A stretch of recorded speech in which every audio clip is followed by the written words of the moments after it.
Thank you, everyone, for staying with us, and welcome back to the program. So, a major issue came up on the floor of the Nigerian Senate today, where lawmakers disagreed along party lines on the role of the military. Some PDP lawmakers did say the role of the military and the way and manner some of the officials were used were partisan. Some of the APC senators are saying that did not happen, and that gets us talking on the program today. So, alleged militarization of the election, the implications of this for our democracy and for our electoral process. Don't forget, we have about 5 states going into supplementary elections. These are in another 3 days or so on Saturday to conclude some of the hanging elections. So, let's get back to the conversation. Honorable Farouk Adamu Aliyu is a former minority leader of the House of Representatives and a chieftain of the APC. He has been talking to us.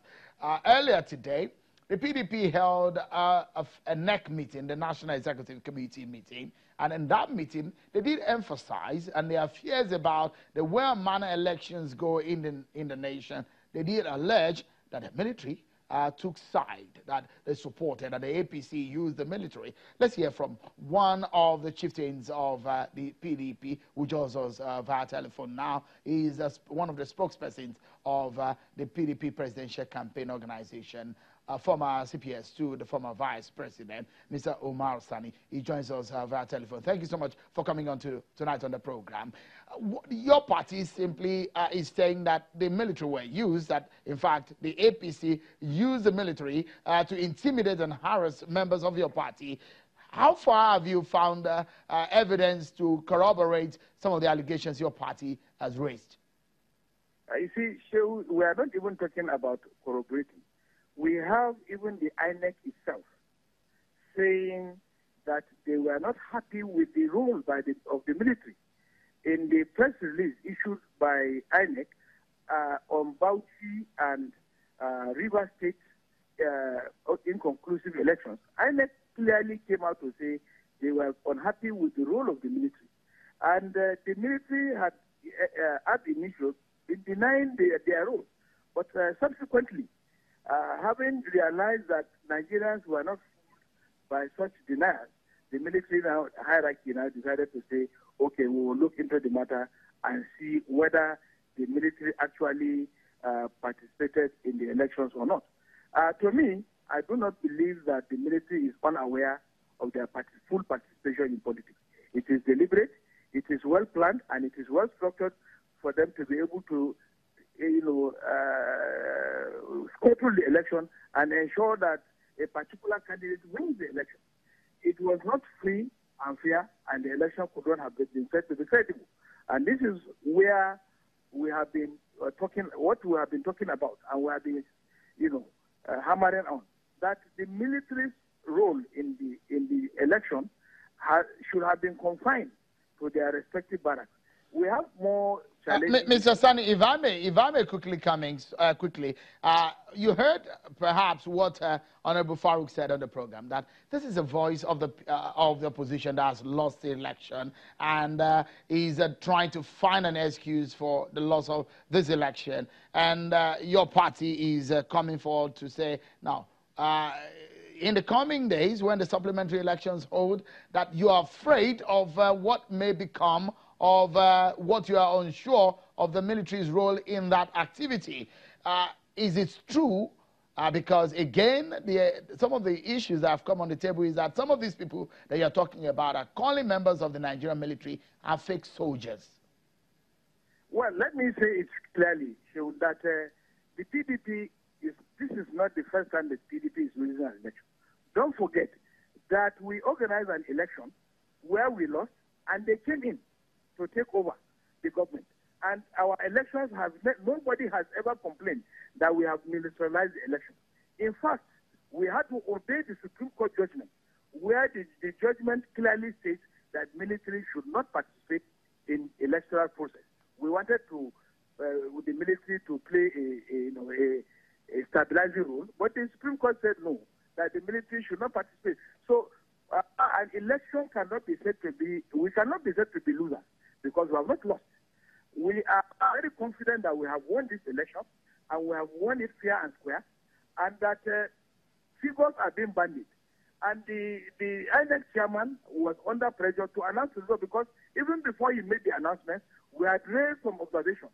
We have raised some excuses. He is supposed to look into them before making that, but he hurriedly made the announcement because he wants to quickly declare somebody the winner. And we do not believe that we lost the election, and we believe that our mandate will be reclaimed because we have the legitimate mandate of Nigerians. If truly they won the election, why is it that the nation is in a very sorry mood? The nation is not happy. The nation is sick. Okay. Let's get Honorable Farouk to react to some of the things that you've said. Honorable Farouk, if you look at some of the footage that we're showing right there on the screen, and are you happy with that kind of altercation and the incident that happened there? That's River State for you. Are you happy with that kind of situation that is happening? Well, you see, my brother Umar Sani, I honestly sympathize with him. We are talking about militarization, but he went about talking about losing or winning election. Now, let's go up to the issue. Look, I am not happy to see military. Yes. But then, all the places that, these supplementary elections are going to take place, what happened? In most cases, it was due to violence. And I told you, the Nigerian police cannot handle these things. So the military comes to intervene, to ensure lives are not lost. Still, in some cases, I'm giving an example of Delta State, where our people lost. When you talk to the people of APC in Delta State or in Akwa Ibom, they will tell you the military have connived with the government in power. So, to me, those that have lost, including my people, including candidates of the APC that have lost, are the ones complaining. And look, as I said, in Bauchi State that he spoke about, if the military had not intervened, probably Bauchi would have been on fire. Kano, Benue, and so on and so forth.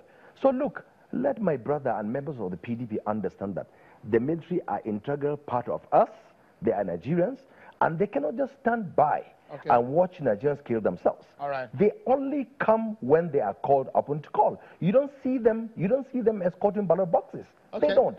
The police do that. All right, and we for need to those go that now. have seen the footage of what happened in Kano, you see that it was the police that went to take the materials to the police headquarters when there was problem of inconclusion in Kano. Okay. So look, whatever Farouk, the military are doing, we need to go now. They are doing it to ensure that lives are not lost. Thank you, Honorable Farouk Lawan. I don't know if Mr. Sani is still with us. I would love him to, in 10 seconds. Adamu Ali, not Farouk Lawan, please. Apologies. Farouk Adamu Ali, apologies. If Mr. Sani is there, in 10 seconds, your final word, please. Yes, let me say something. Showing that why is it that the inconclusive elections are only in states where the PDP is coasting up to victory or they have a wider margin of victory? It is deliberate. They chose Pt.2 to add Pt.2 to it so that it will give a semblance of neutrality, but there is no neutrality. It was intended to scuttle anywhere the PDP was trying to win. Yes. Honorable Farouk Adamu Ali, member of the APC, former minority leader of the House of Representatives from Abuja. So thank you for talking to us tonight. And Mr. Umar Sani, thank you for your intervention on the program, as spokesperson of the PDP Presidential Campaign Council. Thank you so much. That's our show for tonight, everyone. Many thanks for watching. I'm Sean Kimale. Bye-bye.